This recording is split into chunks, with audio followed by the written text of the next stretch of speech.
Hi guys, James at Rampant Lion Reviews again for you today with another beer review. For this one we are going to head down to Yorkshire once again, which is of course home to a number of craft breweries, but we're actually going to go to one of the kind of older craft breweries in England. So we're going to return to Roosters Brewery for this one, and this time we have one of their one of their own beers, I guess you would say. A lot of the reviews I've been doing from these guys have been the collaborations as part of their anniversary series, but today we're going to do a beer review exclusively by Roosters. So for this one we're having a taste of the Baby-Faced Assassin, which is an IPA at 6.1%, and it's hopped with Citra, one of my favourite hops. So it should be a really interesting beer. I've heard good things about this one, and this of course was another one of the beers that I got from Market Hall Wines in Durham, who have some really nice beers actually. So if you are watching from the Durham area, I do recommend you go and check them out, and I'll put the link to their Facebook page in the description below. They've got new things coming in every Thursday, and I think it's Saturday that they actually go on sale, so make sure you check them out. So anyway, as is usual with my reviews then, I'll tell you a little bit about the brewery. If you want to get straight to the tasting, of course, just fast forward.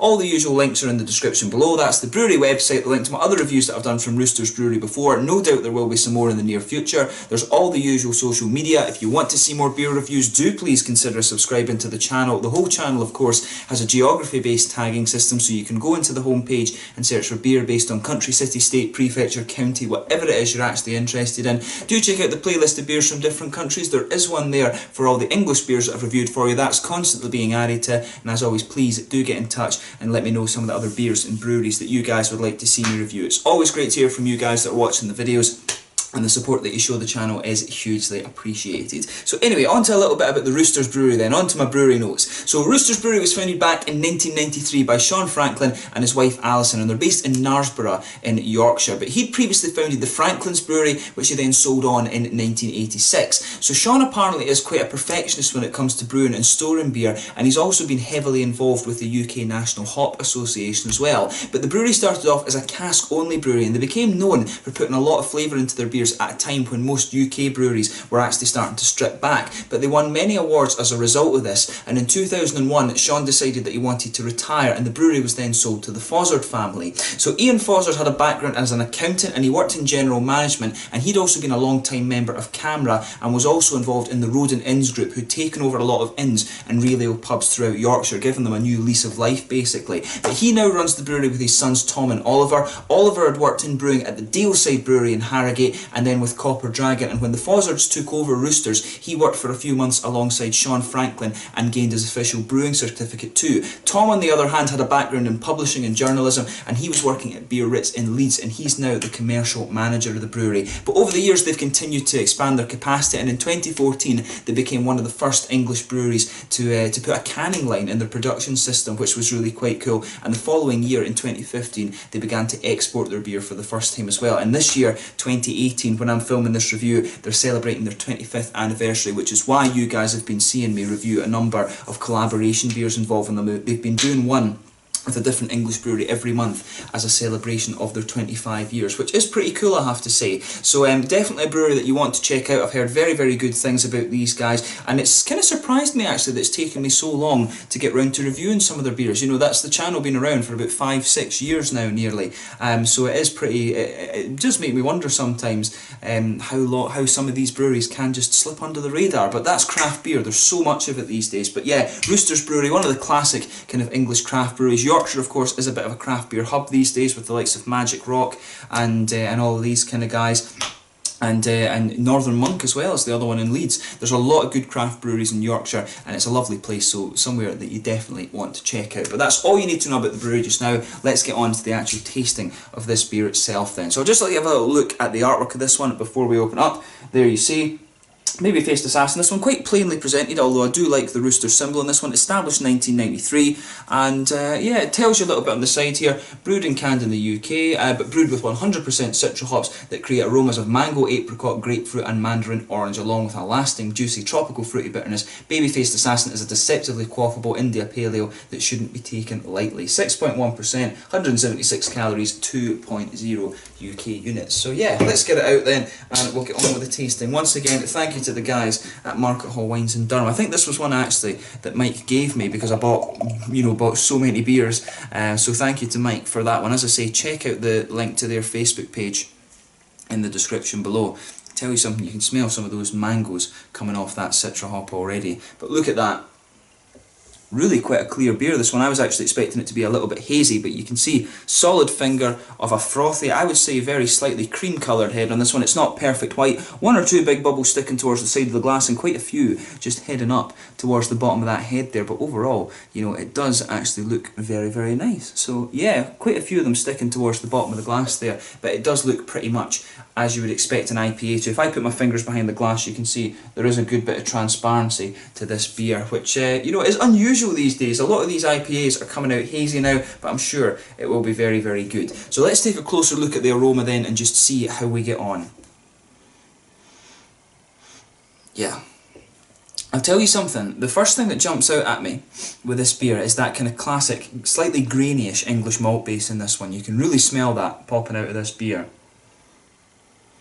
So yeah, a little bit of bready character, as I say, a little bit of a kind of graininess in there, a wee bit of a biscuity sweetness as well, which is quite nice. It's almost got, I want to say there's maybe a little touch of like rye or something in there, I'm not quite sure. But it definitely has that kind of English malt base to it, and I've found that with these Roosters beers, they do have this kind of typical, almost English kind of style malt base to it, which is kind of cool. Of course, you do want breweries to have a little bit of a heritage of their kind of local area, if you like. And that, I guess, is one of the kind of trademark things with these Roosters beers, as I've found when I've gone through them. But yeah, it does smell nice, this one. You're getting those citra notes. It does lean more towards the kind of juicy side of things. There's a lot of mango in this one. I'm getting quite a bit of like lychee, some gooseberries as well, mainly. Yeah, lychees, gooseberries, a little bit of a lemon limey note, I would say, but some juicy mangoes as well. Definitely a little bit of that kind of nice tropical fruit. I love a bit of a mango aroma. This beer, it's one of the tamer ones I've had from them in terms of aroma, but it does smell really nice, light and juicy. Their beers, as I would say, they're not overly punchy. I found that the Roosters beers are more about how the flavours kind of mix together. And I think this one is going to be somewhere along the similar lines, just going by the aroma. But it smells really nice, and I'm desperate to have a go of this because I'm thirsty as hell. So yeah, the Baby-Faced Assassin, 6.1% IPA from Roosters Brewery in Knaresborough, Yorkshire. Let's get stuck in. Slàinte, skål.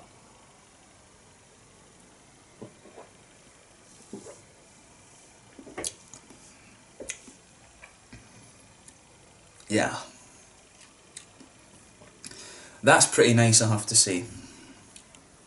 You know, it's interesting, I was talking about this with the guys at Market Hall Wines. One of the things, I have to admit, when it comes to English beers, these English traditional beers, I've never been such a great fan of the lighter styles. For me, when it comes to the English beers, I've never been a great fan of bitters, never really been a great fan of the golden ales in England either. It's sort of, for me, English beer has always been about the porters, the brown ales, the milk stouts, all of these kind of things. For me, the English real ales, they're good when it's the dark styles of beer. The milds as well is another one that I really enjoy. And I have to admit, a lot of that I think is because I've just never been a fan of like Fuggles hops or Kent Goldings or things like that. But for me, the malt base does tend to be quite nice, and I think this beer for me highlights that because it's purely Citra. It's the American hops, it's got the nice fruity high alpha acid hops in it, but the English malt base is actually quite nice, and you can definitely feel how that malt base builds up. It's kind of, it kind of highlights for me, it's amazing how the hops can really kind of change the beer. And I mean, that's an obvious thing to say, but it really, you know, it does make a difference. I think if you put East Kent Goldings or Fuggles in this beer, I probably wouldn't enjoy it that much, I have to admit, but the Citra hop, it does make all the difference, in my opinion.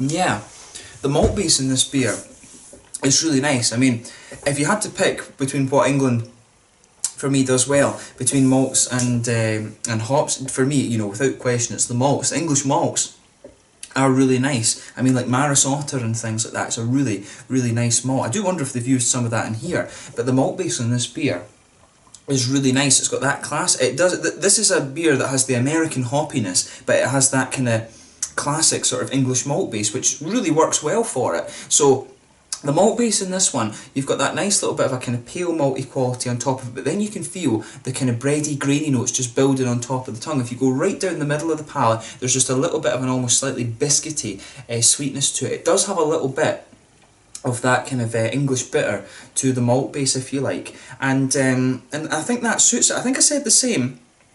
In Sweden, there's a beer from Nynäshem's own brewery, and it's called the Bedera Bitter. It was the first craft beer in Sweden. And it's an English bitter, but they brewed it with American hops. I think it was Cascade and one of the other ones.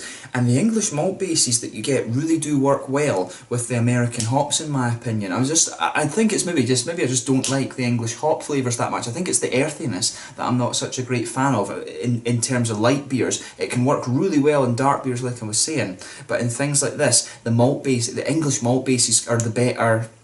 The English malt bases work best, I think, in the light beers, but the hops, I think if you can combine that English malt base with the hops, it's not, for me, it just doesn't work in the same way. Combine an English malt base with American hops or with New Zealand hops, though, it really does work a treat, in my opinion.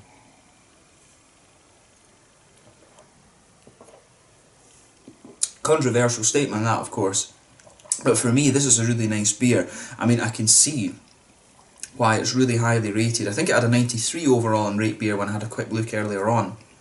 But for me, it works really well. I like the way this malt base comes across. The malt base kind of sweetens up a little bit as it mellows out. That graininess just sits there, and you get a little bit more of the biscuity sweetness as you kind of go along with it, and it works really, really well. On the hoppy side of things, little tiny touch of earthiness in the back corners of the palate. As you move further and further forward, there's a nice spicy floral aromaticity round the front curve of the tongue. You get that nice little bit of grassiness in there as well, and then behind the front curve of the tongue, that's where a lot of the fun starts to happen, I would say.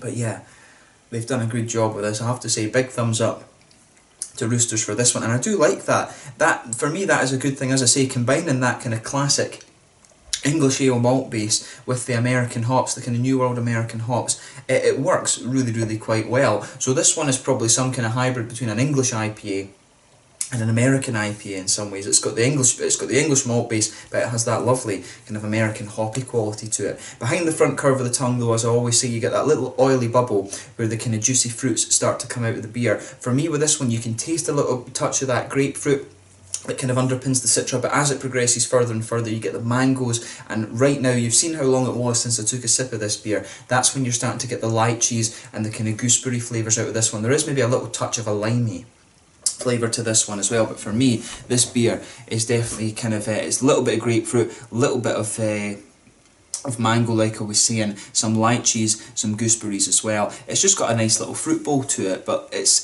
just very nicely done. This beer is all about how the different flavours blend together, but it does have a nice little bit of a bitter bite to it, which is what you want in the modern climate when it comes to IPAs and things like that. It's a really nicely done beer, this one. In terms of the mouthfeel then, I would say it's mid-bodied. Carbonation is quite smooth in this one. It's kind of an oily mouthfeel, I would say, more than anything.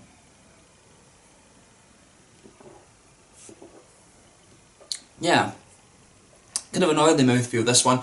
That beer, incidentally, if you poured that out the can, it just feels like it's a slightly cooler version of a cask-conditioned beer, which is quite interesting. It's quite interesting how Roosters can actually pull that off for their beers. I'd be curious to know exactly how they do that. But the malt base of this one, as I say, it's got a little bit of sweetness, but there's a little bit of grainy quality to it. Nice bit of hoppy bitterness as well, and some juicy fruit sitting there too. So really nicely done beer, this. And I'm glad that I got to have a go at it. It's 6.1%. It is actually quite good at covering its alcohol, and it's just a nice easy drinker for 6.1% as well. It says that they suggest you pair this one with spicy food or strong cheese as well, and I can see that actually working. It's just got a little bit on the back of the can there that says you should do that. But overall, another really solid beer from Roosters, and as I say, it's a bit surprising that it's taken me so long to kind of to come across this brewery and actually review some of their beers. So long may it continue, and I'm sure I will review some more of their stuff in the very near future. But they've done a nice job of this one. Baby-faced Assassin definitely is worth checking out. I would say the best way to describe this beer: English malt base, American hops, somewhere of a hybrid between the English IPA and the American IPA, but a lovely beer and one that is definitely worth checking out. So I think that's a good place to sign off on this one. So yeah, the Baby-Faced Assassin, 6.1% IPA with Citra hops from Roosters Brewery in Knaresborough in Yorkshire. Definitely worth checking out. Once again, thank you for watching my beer reviews. Until the next time, please like, subscribe, share, all the usual YouTube stuff. Let me know your own thoughts on this beer in the comment section below. Let me know what your favourite beers are from Roosters Brewery as well. Do give me some recommendations from some other Yorkshire breweries as well. And once again, thank you for watching, and I will catch you guys very soon. The Baby-Faced Assassin IPA from Roosters Brewery in Knaresborough in Yorkshire. Slàinte just now.